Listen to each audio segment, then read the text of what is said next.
Bonsoir, bienvenue dans le talk de France Info. Comment ça va le chat après ce week-end? Je suis ravie de vous retrouver en tout cas en ce lundi sur Twitch.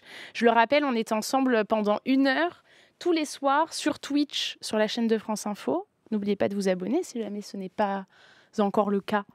Et en podcast audio sur l'application de Radio France pour les personnes qui préfèrent nous écouter.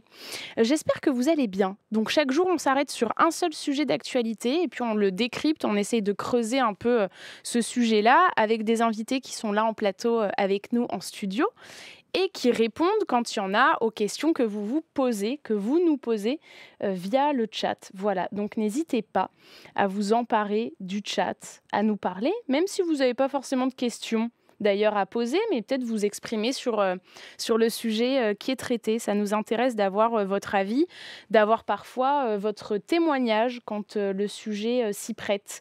Bienvenue en tout cas à toutes et à tous. Ce soir, on va parler de sport et on va s'intéresser tout particulièrement aux athlètes transgenres, puisque la Fédération internationale d'athlétisme a décidé de les exclure des épreuves féminines à un peu moins un an des Jeux Olympiques, des Jeux de Paris en 2024. Alors jusque-là, les femmes transgenres étaient autorisées à courir, mais sous un certain taux en fait, de testostérone, on va en reparler.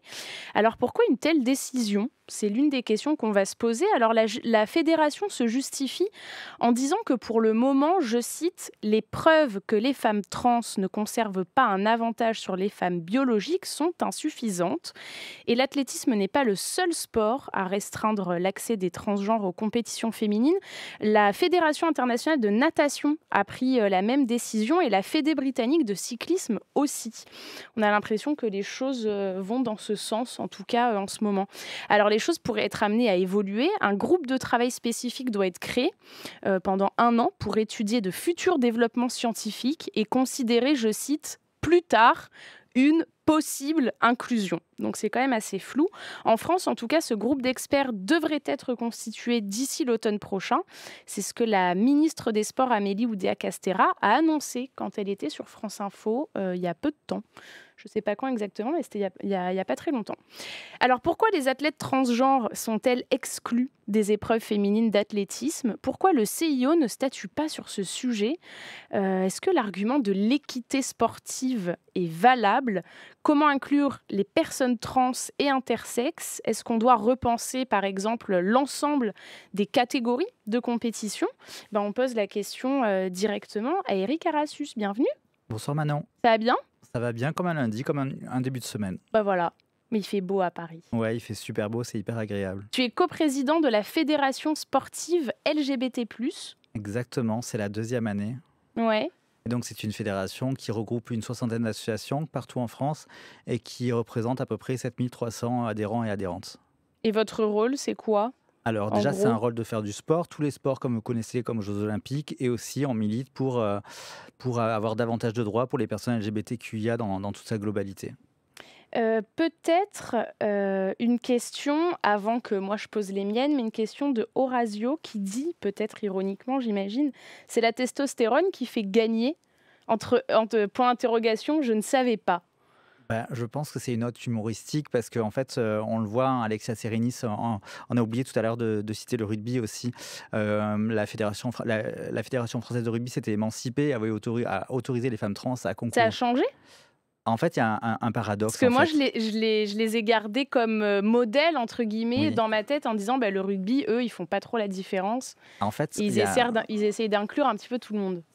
Mais alors, c'est un paradoxe parce que la Fédération française de rugby autorise les femmes trans et la Fédération internationale, la nuance est là, la Fédération internationale n'autorise pas les femmes trans. Donc, il y a cette espèce de dilemme entre France vs international. Entre le national et l'international. Exactement. Et donc, Alexia Serenis, qui est une femme trans qui joue à Lens dans les Pyrénées-Atlantiques, dit que depuis qu'elle a fait sa transition, en fait, c'est encore plus difficile pour elle et avec l'effet des hormones, elle a beaucoup de mal à récupérer en sachant qu'elle a eu 5 ans de transition.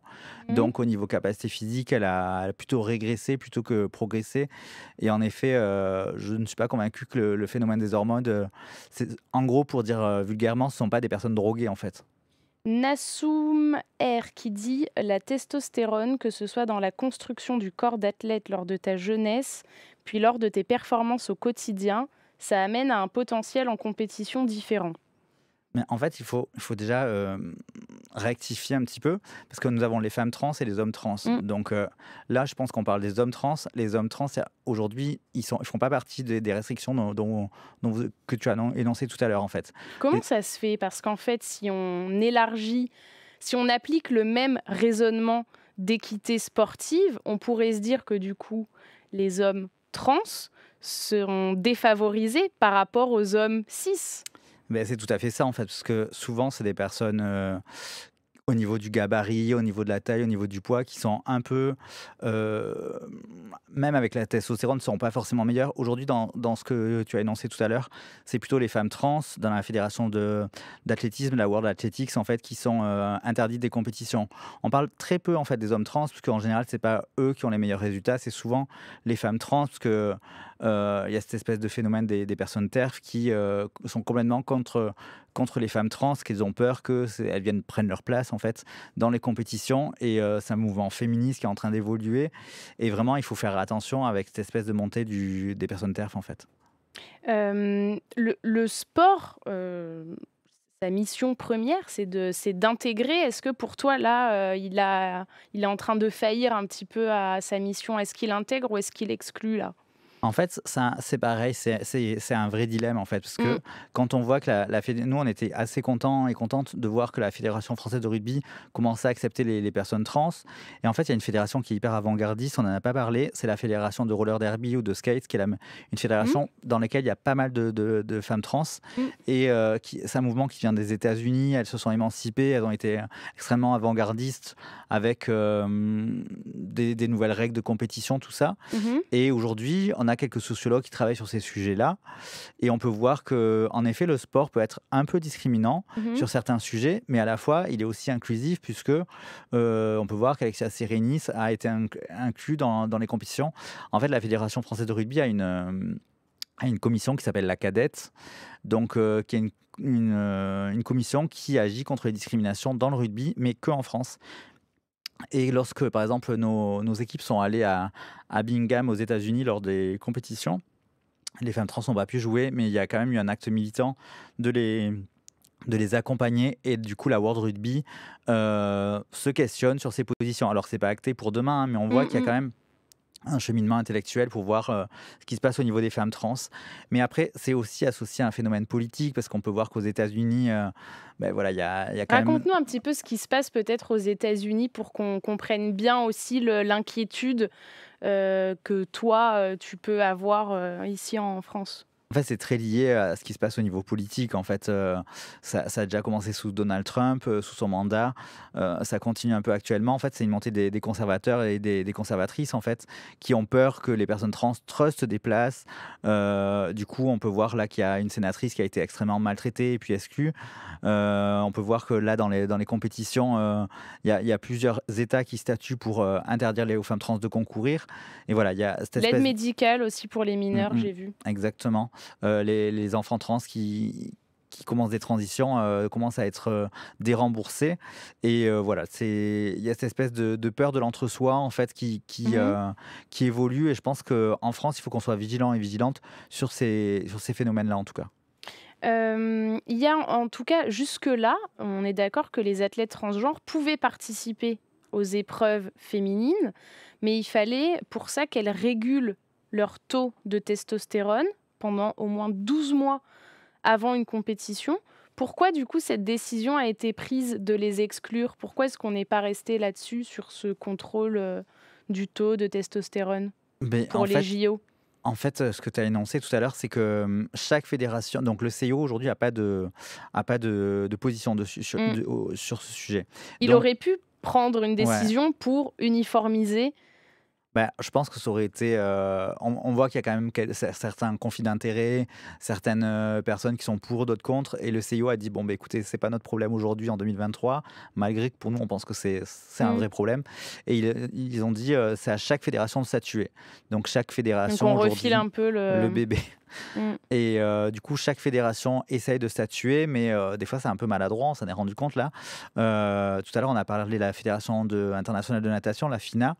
La FINA, aujourd'hui, demande, de faire des tests de féminité, en fait. On revient sur des trucs, qui sont complètement, rétrogrades.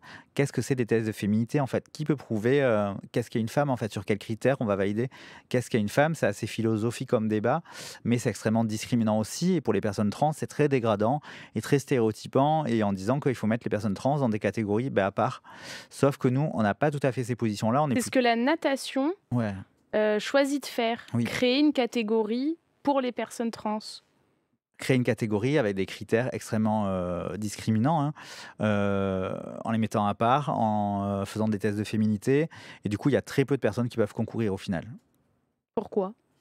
Parce que les conditions de test de nanomol, en fait, ce dont on parlait de testostérone tout à l'heure, sont extrêmement, compliquées et les personnes trans, en fait, ça c'est tout fait pour les décourager, en fait. C'est, tous ces tests de féminité Faire des tests, fournir des papiers, exactement. justifier, prouver, c'est ça aussi qui est compliqué? C'est C'est fastidieux, que c'est cro finalement, toute sa vie, il faut toujours prouver, ouais. qui on n'est pas, Prouver que ce sont des femmes, des vraies femmes et ce que je pour revenir à ce que je disais tout à l'heure, en fait, qui peut prouver que ce sont des vraies femmes ou pas? Et enfin, c'est des débats très philosophiques et aussi très législatifs et je pense qu'aujourd'hui, il faut que, pour revenir à on parlait des JO tout à l'heure de Paris 2024, il faut qu'on avance avec ce fameux groupe de travail, il faut qu'on avance, on arrive à prendre des décisions. On voit qu'au niveau du calendrier, là, on est à la fin de l'année. là, c'est un peu trop tard. C'est un peu tard et je pense que ce groupe de travail aura pas forcément fini au moment des JO. Moi, j'espère que si, mais je suis quand même assez réaliste par rapport à ça et on voit qu'il y a une volonté politique. Amélie Oudéa-Castéra s'est exprimée encore le 17 mai là, Elle leur a dit, oui, qu'il fallait quand même qu'on aille vers, qu'on trouve une solution, quoi, pour inclure. pour inclure, c'est une volonté. On voit que alors est-ce que c'est un phénomène de communication ou est-ce que c'est une vraie volonté politique derrière? J'avoue que Mmh. j'ai plutôt envie de croire qu'elle a envie de progresser parce que Roxana Maracineanu avait déjà avancé un peu sur ces sujets. Là, c'était tombé à l'eau et puis on voit qu'Amélie Oudéa-Castéra a repris ce sujet parce que c'est assez embarrassant quand même pour elle. Parce que, je sais pas si tu te rappelles à Tokyo, lors des derniers JO, il y avait une athlète trans qui avait participé, en haltérophilie. Mmh. Bon, Une qui néo-zélandaise. exactement et qui a pas eu de médaille. Elle a fini dernière. Ouais, J'ai regardé. elle a été éliminée lors des sélections, donc ça prouve que les femmes trans sont pas forcément meilleures que les femmes, cis et donc on verra ce qui se passe au niveau des jeux olympiques et paralympiques de Paris 2024. On souhaite que ce soit des jeux inclusifs, donc on verra la position de la France à ce moment-là. Donc je répète, c'est dans pas très longtemps, donc il va falloir qu'on accélère un petit peu. Et Alba Diouf, donc qui est, une sprinteuse, française, transgenre, donc elle est quand même plutôt contre, hein, le fait de réguler comme ça son taux de testostérone et j'ai regardé alors déjà, donc elle est autorisée à concourir, je crois qu'elle peut aller que jusqu'au départemental alors qu'elle fait des temps, absolument enfin elle pourrait prétendre, hein, au niveau olympique et j'ai regardé, elle a déjà été exclue d'une compétition, dans le sud de la France, je crois, donc par la Fédération française d'athlétisme, pour un soi-disant problème avec son passeport. C'est extrêmement discriminant, il y a plusieurs facteurs, Alba, on a un petit peu échangé et il y a plein de facteurs qui sont discriminants pour Alba.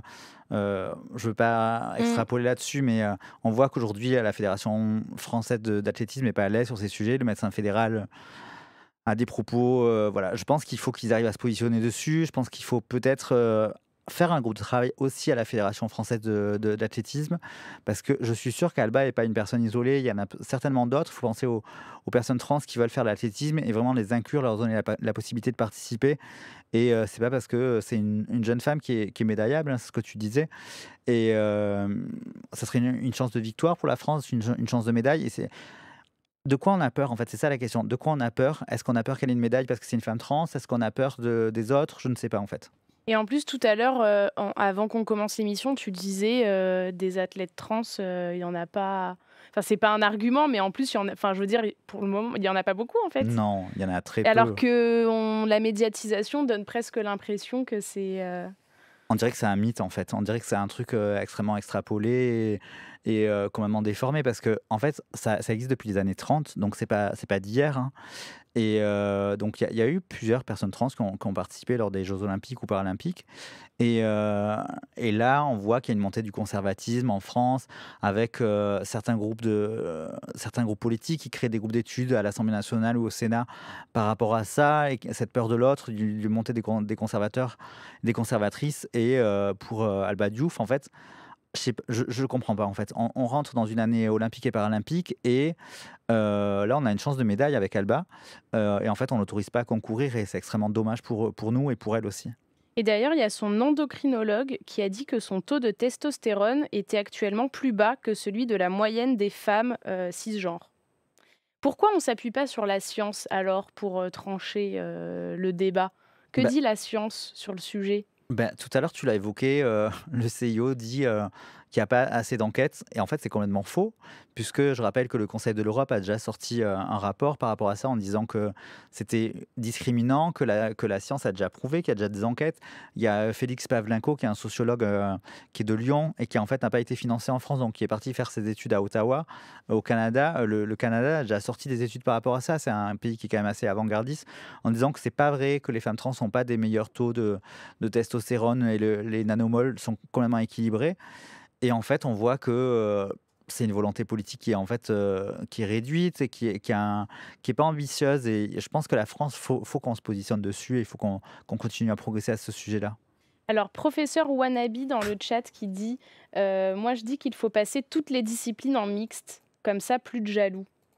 Ah, c'est pas mal, hein. C'est une bonne proposition parce que en effet, d'avoir cette espèce de mixité, il y aurait pas de discrimination, cette espèce de binarité homme-femme et du coup, oui, on n'aurait pas cette, stigmatisation. Vous êtes un homme, vous êtes une femme, donc une catégorie à part et merci pour cette proposition. Donc la raison qui est avancée, par les fédés, qui ont décidé de bannir, les athlètes, transgenres des épreuves, féminines, avance, donc cet argument de l'équité, sportive. Toi, qu'est-ce que tu penses de cet argument? Qu'est-ce que tu penses de cet argument qui est finalement un peu avancé par tout le monde, par toutes les instances, Bah, je pense qu'il y a de pas de rupture d'équité justement. En fait, les femmes trans sont pas forcément meilleures que les femmes cis, heu et en fait, on le voit, ça a été prouvé. Donc dans le rugby en France, les femmes trans sont pas les meilleures marqueuses d'essais ou les meilleures plaqueuses ou les meilleures, joueuses en touche ou comme ça, c'est pas vrai et dans d'autres compétitions, on peut le voir là, tout à l'heure, on en parlait, avant que l'émission commence. Aux États-Unis, il y a une athlète trans, qui a mmh, gagné une course sur 48. Donc une course sur 48, c'est bénin, en fait, c'est anodin. donc c'est Chelsea Mitchell, c'est Exactement, ça? exactement et du coup, sa fédération, donc la FINA, la Fédération internationale de natation, a eu peur. Pareil, pour revenir tout à l'heure au même discours avec les conservateurs là, qui ont appuyé en disant que c'était inadmissible que les femmes trans soient inclus Mmh. et je pense vraiment qu'il faut arrêter d'avoir peur de l'autre et plutôt aujourd'hui, avec tout ce qui se passe en ce moment dans l'actualité, on est plutôt pour inclure plutôt que exclure, en fait. C'est vraiment, sur ces notions-là qu'il faut qu'on travaille. Et alors, au sujet de cet argument-là, de l'équité sportive, qui est avancé, il y en a d'autres qui répondent: «Mais en fait, l'équité sportive n'existe pas. La performance de base est, «inégalitaire» entre guillemets, dans le sens où, tous les athlètes ont des avantages sur d'autres athlètes. Ça peut être des avantages génétiques, des avantages métaboliques, on peut aller loin en parlant même, peut-être, je sais pas, d'avantages sociaux. Il y a des grands, il y a des petits, Bah, c'est pour ça que j'ai un peu tilté tout à l'heure par rapport à Alba Diouf parce qu'il y a d'autres critères qui en rentrent en compte. Il y a des phénomènes culturels aussi. mmh, Est-ce que quand Alba, elle s'entraîne à Aix-en-Provence, est-ce que quand on s'entraîne à Aix et quand on s'entraîne à Paris, mmh, est-ce que c'est égalitaire ou pas? Je pose juste une question comme ça, je sais pas. mmh. Est-ce que si Alba était, s'entraînait en Île-de-France, est-ce qu'elle aurait été sélectionnée? Je ne sais pas. Après, il y a des phénomènes culturels qui rentrent en ligne de compte, certaines croyances, certaines cultures aussi. Voilà, mais tu vois, pour revenir au rugby, par exemple, au rugby, tu as les avants, les arrières. Les avants, ils sont plutôt plus stock Mmh. et avec un gabarit différent. Les arrières courent plus vite. Bah, ça, c'est dans le rugby, cette espèce ce sport collectif, il y a pas de enfin, pour moi, il y a pas de rupture de l'égalité, en fait, parce que c'est un sport collectif, tout le monde a un rôle différent et en fait, c'est grâce à l'équipe que tu gagnes ton match. C'est pas parce que tu as une femme trans qui est plus grande ou plus petite ou plus grosse ou plus fluette qu'en fait, ça doit pas rentrer en ligne de compte. C'est cette espèce de cohésion d'équipe, en fait, qui permet, de gagner un match. Il y a, Latite Maillot 29, bienvenue, première fois sur le chat, qui dit: «L'inclusion des athlètes trans dans les sports ne devrait pas être une question politique, mais devrait être encadrée par des critères mesurables comme les taux d'hormones».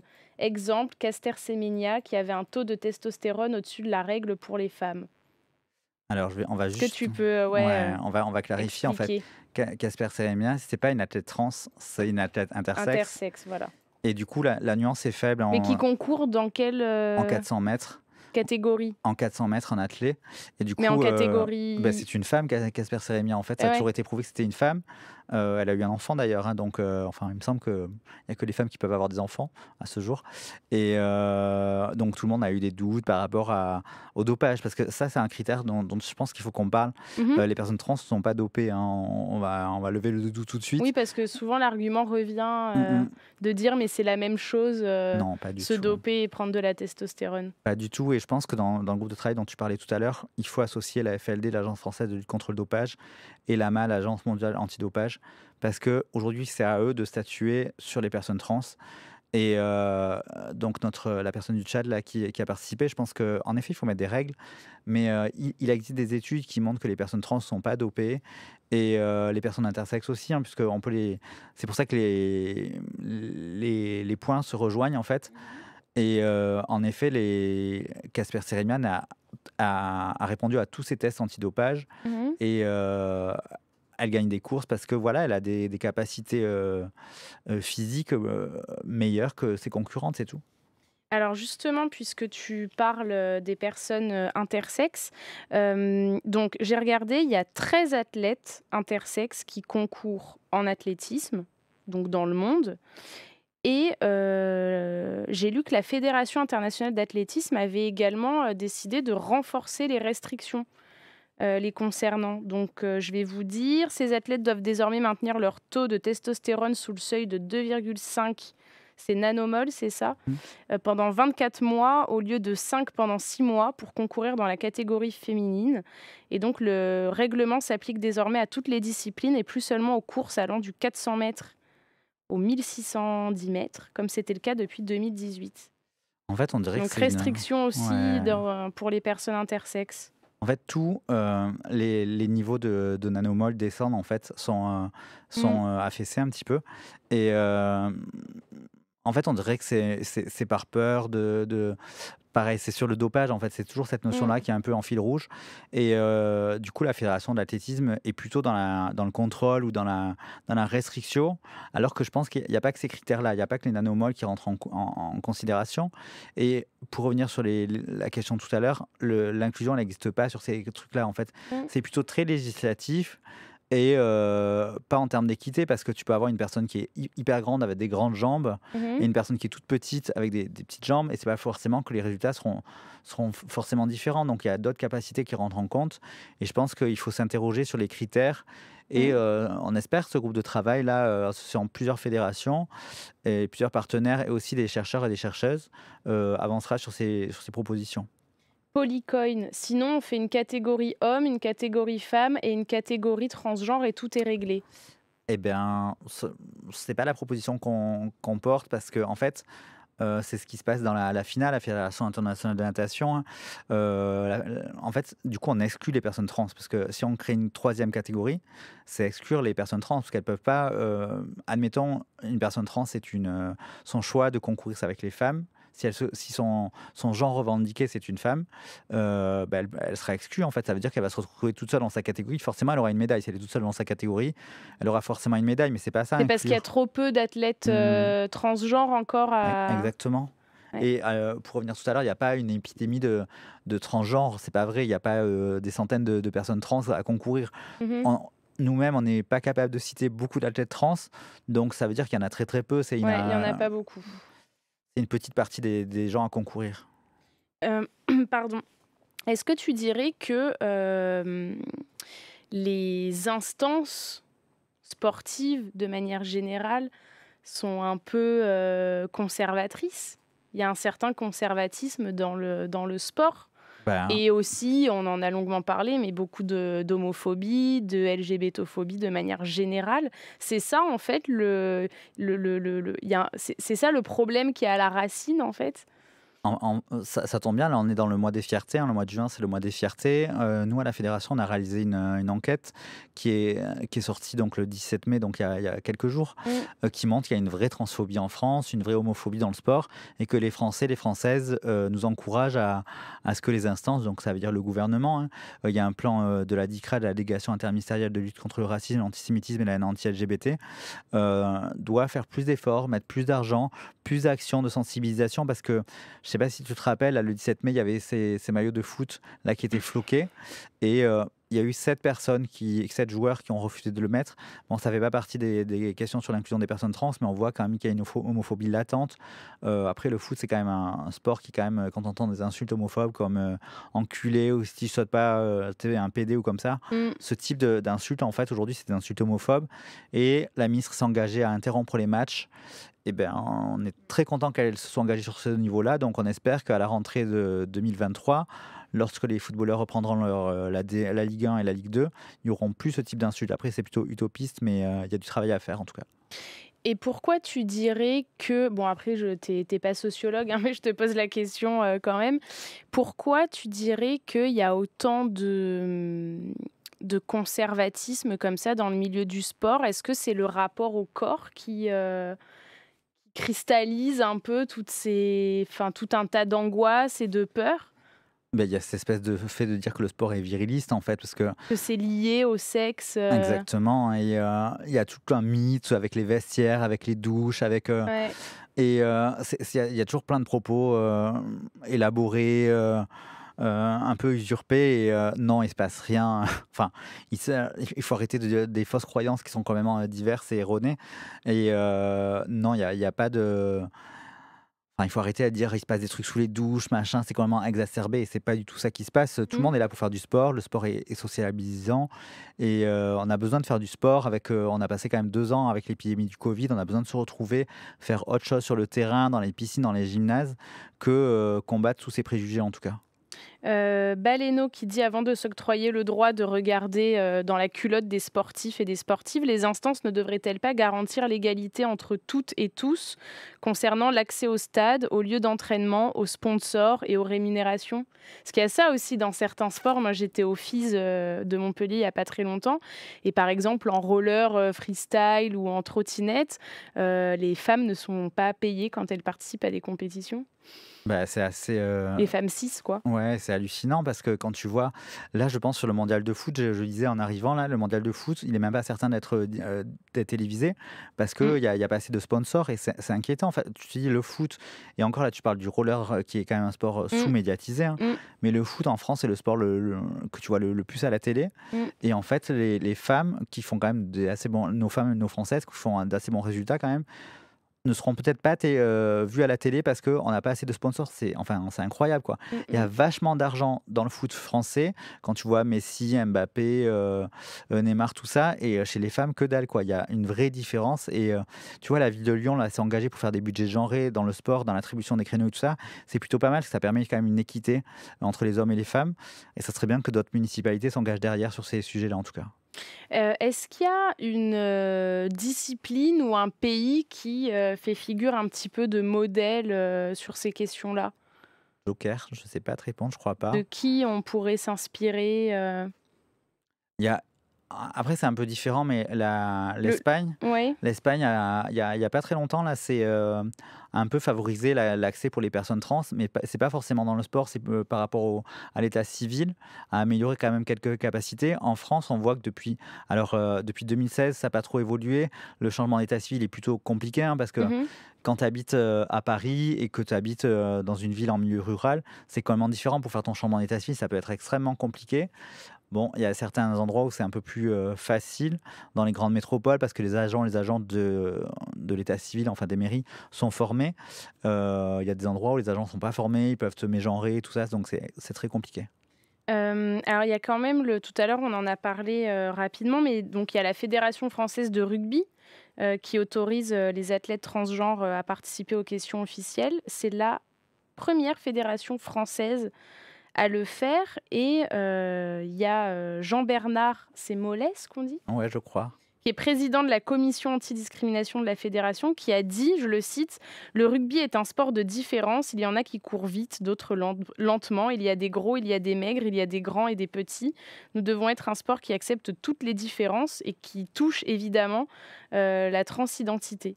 Et donc Alexia Serenis, donc, qui est la première joueuse de rugby transgenre en France, qui a dit qu'elle se sentait totalement intégrée. Est-ce qu'il faut prendre exemple sur la Fédé française de rugby? Mais en fait, c'est un modèle, hein, enfin, disons-le. En fait, je pense que c'est la deuxième parce que même si j'ai tout le respect pour Alexia et Jean-Bernard, avec qui j'ai un plaisir d'échanger quotidiennement, mais je pense que c'est la deuxième parce que la fédération de roller derby Mmh. l'a fait en premier. C'est juste que c'est une fédération qui est un peu moins Qui est médiatisée moins... que le rugby. Mais oui, en fait, il faut prendre exemple sur le rugby qui inclut les personnes trans dans leur règlement. On voit qu'aujourd'hui, à la Fédération française de hand, Béatrice Barbus, qui est une sociologue qui fait un gros travail dans cette fédération, commence à à autoriser les personnes trans à concourir, mais vraiment au cas par cas. Donc, c'est pas tout à fait la même chose, mais on voit qu'il y a quand même des efforts qui sont faits. Et on espère que d'autres fédérations prendront le pas derrière pour pouvoir avancer au niveau de l'inclusion des personnes trans. La petite Maillot 29 qui dit: «En équitation, c'est pas catégorisé non plus.» J'avoue que j'ai pas regardé. Moi non plus. Est-ce que, tout à l'heure tu disais, mais ce débat il est, éminemment politique, et tu me parlais en dehors de l'émission, en France, tu disais qu'il y avait des, Mais là, il y a en fait, bon, l'actualité montre qu'il y a 89 députés Rassemblement national à l'Assemblée nationale. C'est extrêmement inquiétant, hein. C'est la première fois qu'il y en a autant et il y a 15 jours, je crois, ou 3 semaines, il y a un groupe d'études mmh, qui s'est monté, porté par ces députés pour interdire, aux personnes trans de concourir. Donc on voit quand même qu'il y a un vrai lobby, en tout cas, qui existe en France. Là, il y a une sénatrice, LR, qui, se questionne sur les transitions chez les adolescents. Il y a peut-être un projet de loi qui viendra derrière, enfin on soupçonne qu'il y a un projet de loi qui vienne derrière et on voit cette espèce de montée du conservatisme, c'est ça dont je parlais tout à l'heure, ouais. qui existe en France. 89 députés du Rassemblement national, je pense qu'il faut qu'on soit inquiet et inquiète parce que c'est mauvais signe en fait pour 2027, en fait la présidentielle. Parce On que est... ça devient un sujet, Ouais.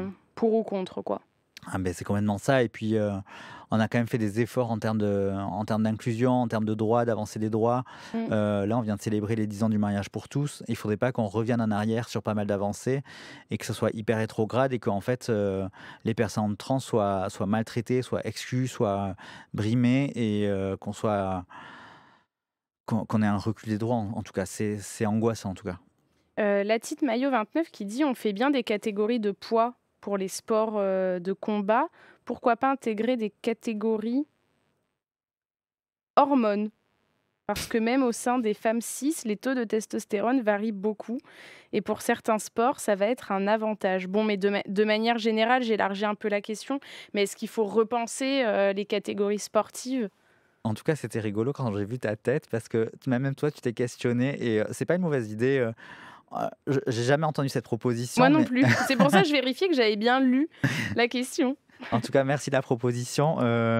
Ça peut être intéressant. Comme ça, spontanément, c'est dur de répondre à chaud, mais Bon, ça sera un gros, bouleversement. mais oui, ça existe en effet par poids, puisque dans les sports de combat, ça existe en boxe, en judo, en karaté. Pourquoi pas en fait, nous, on est un peu sur cette position-là, de concourir par poids. Sur les sports collectifs, c'est plus difficile, puisque tu peux pas dire, les gros d'un côté, les petits de l'autre. Ça, c'est en rugby, par exemple, pour revenir sur le rugby dont on parlait tout à l'heure, c'est pas possible. En foot, en hand, c'est pareil. Donc je pense qu'il va falloir qu'on élabore d'autres principes, d'autres idées, mais ça peut être une proposition en effet. Par gabarit Ouais. pour les sports, individuels? Pour les sports individuels, après en athlée, ça sera pas possible de faire comme ça non plus, mais sur les sports de combat, ça existe en effet cette proposition. La sociologue Béatrice Barbus que tu citais, tout à l'heure a dit, que la réponse devrait être construite collectivement, et que tout cela remettait en cause les fondements, bicatégoriels du sport, donc hommes versus, femmes.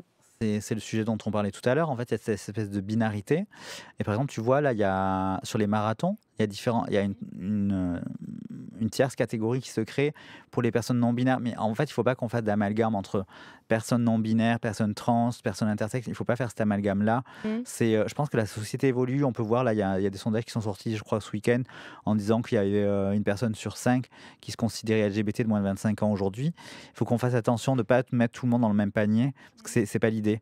Donc sur le marathon de Dublin, là, j'ai vu qu'il y avait la catégorie non binaire qui se créait. C'est une bonne chose. Sur le marathon de New York, c'est la même chose. Par contre, pour revenir au sujet dont on parlait tout à l'heure, Mmh.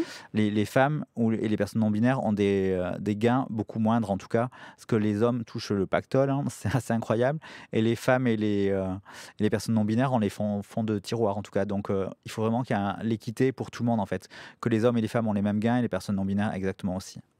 Est-ce que tout à l'heure, j'ai vu la question passer dans le chat, je ne sais plus, qui l'a posée, désolée.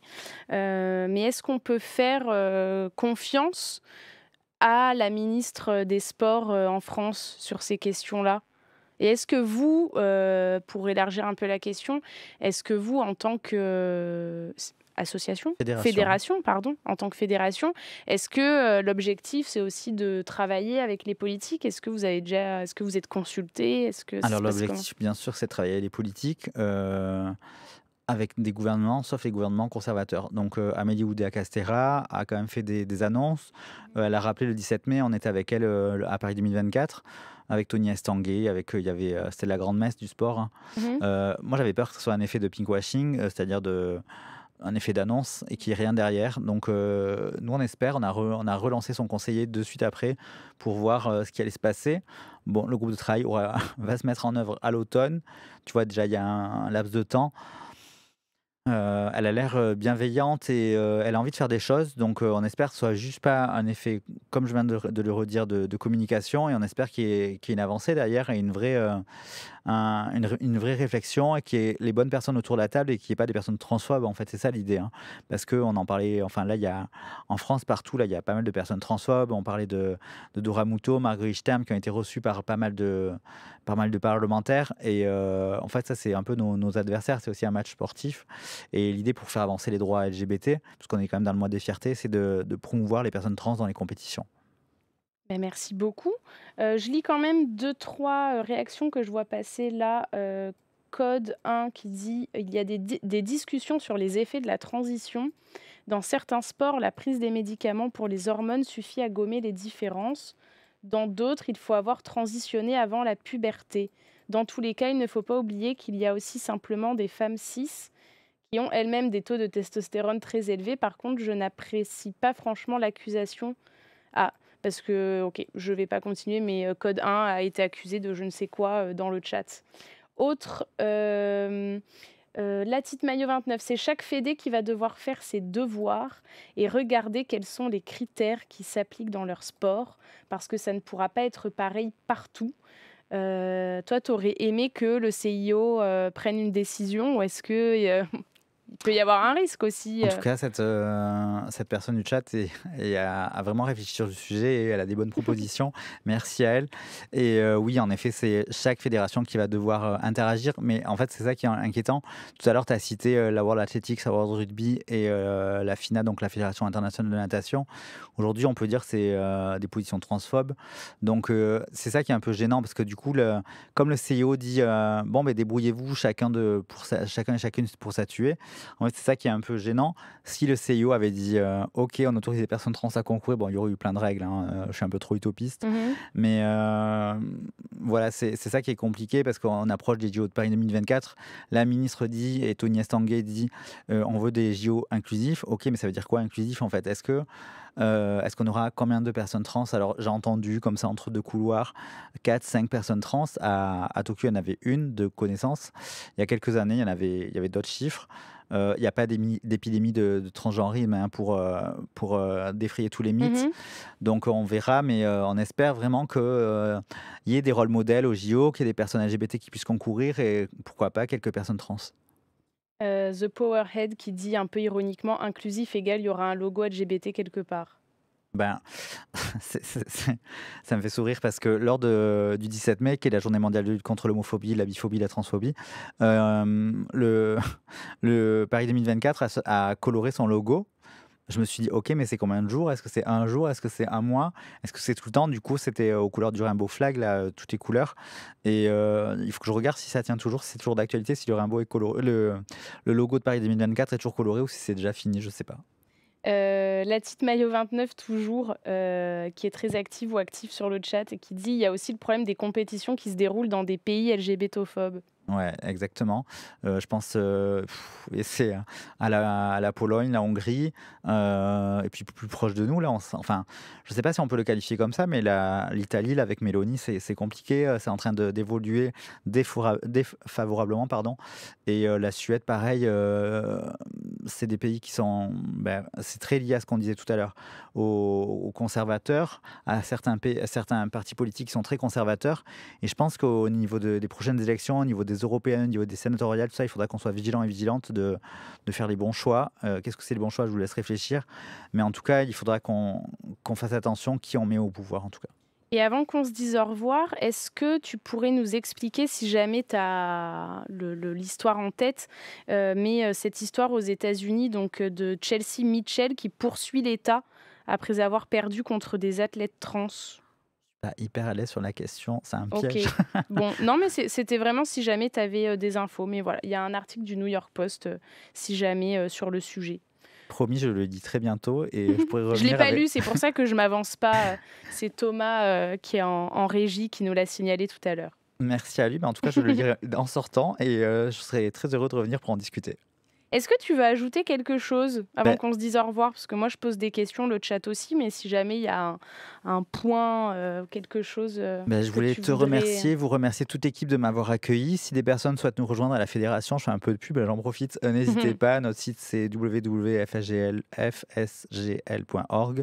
et puis vous êtes toutes et tous les bienvenus sur nos tournois, nos compétitions et puis pour militer ensemble et puis pourquoi pas la marche des fiertés, à Paris le 24 juin de cette année.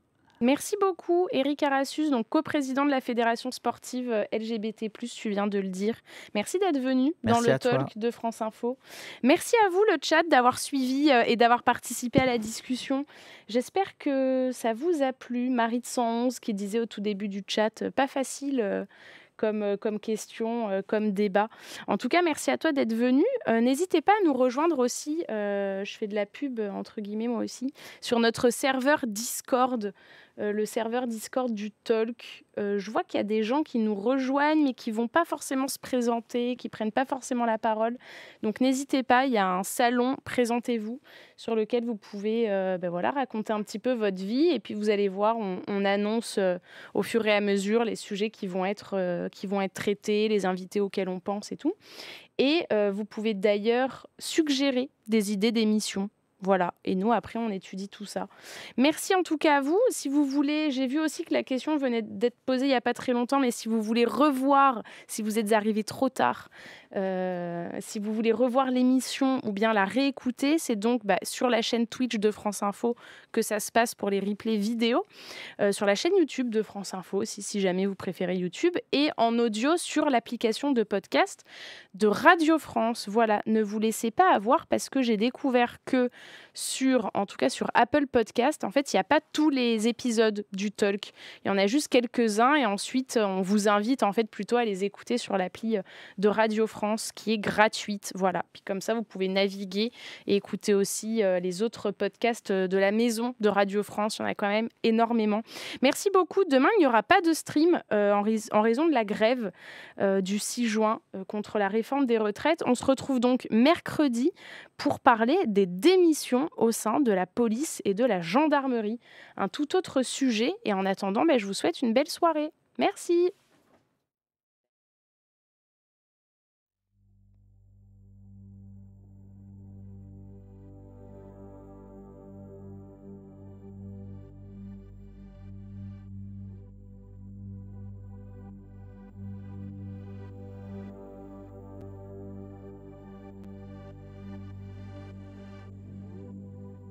Et c'est Voilà, foutu, je hein. pense. Alors c'est le moment